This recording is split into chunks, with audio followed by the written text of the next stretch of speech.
Can we just go back to yesterday's nice, sunny, beautiful day? Yeah, that would definitely be nice. Yes, today it was a kind of a return to winter.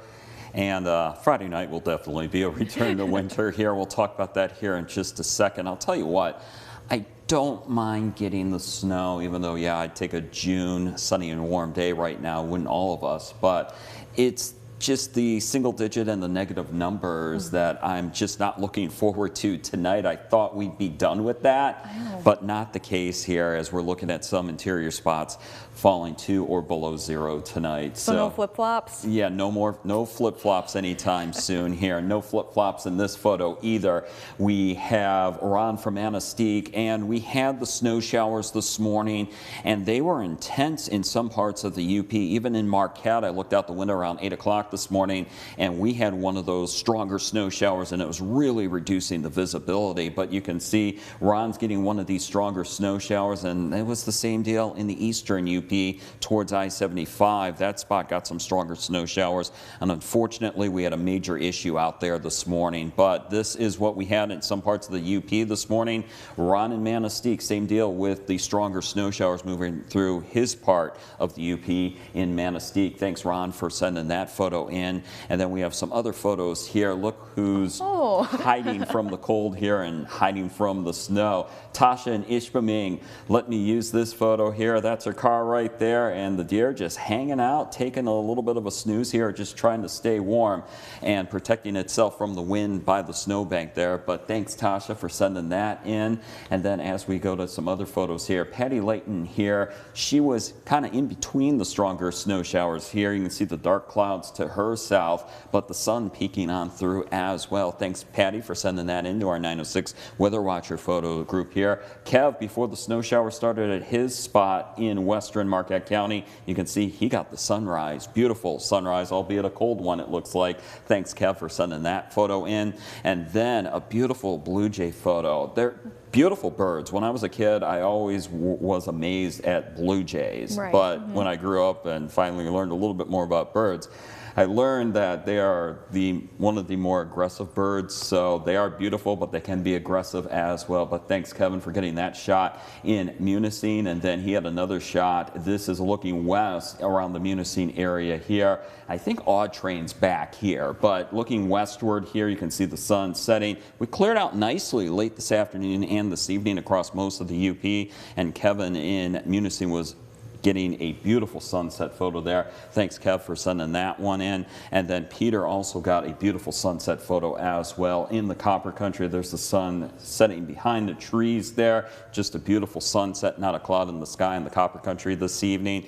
That's all going to change by this point tomorrow evening, but beautiful 906 Weather Watcher photos this evening. If you'd like to join our 906 Weather Watcher group on Facebook, it's simple. Head to Facebook, search our 906 Weather Watcher photos. We'd love to show off photos like these. We'd love to show off any nature photos, and we'd like to show off your pet photos as well, so send those in. All right, let's take our Max computer here on our radar and satellite. You can see that we do have some snow showers north of Whitefish Point, but for most of the UP, we're dry, we're clearing out, and we're turning cold. We're already down to 11 in Newberry, 20 for Sawyer International, 18 for Land O'Lakes, Wisconsin, and 19 for Ironwood.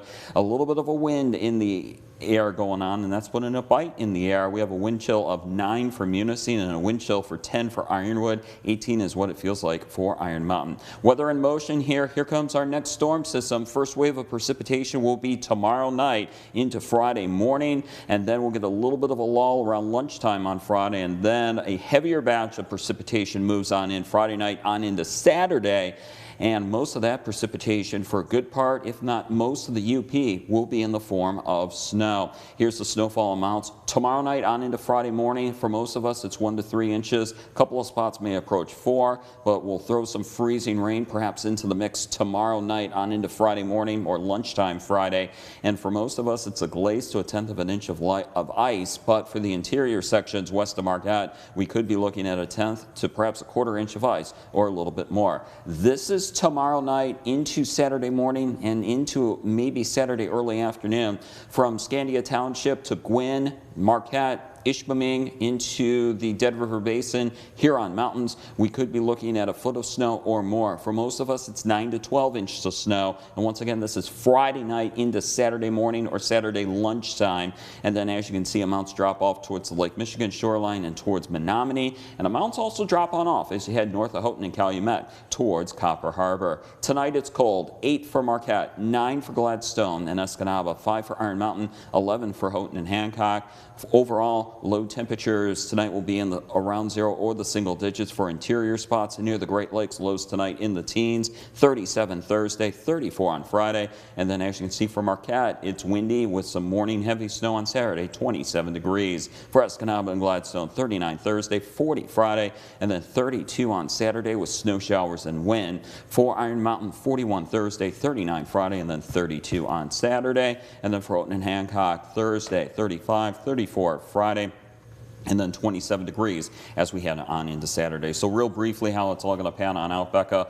Tomorrow night is the first wave of precipitation, and that could come in the form of wet snow or perhaps some freezing rain. Maybe a little bit of a lull lunchtime on Friday, but the precipitation becomes lighter, and temperatures pop above freezing around lunchtime on Friday. So most of this may be in the form of light rain, and then it's heavier precipitation on Friday night, and that will probably be mostly snow.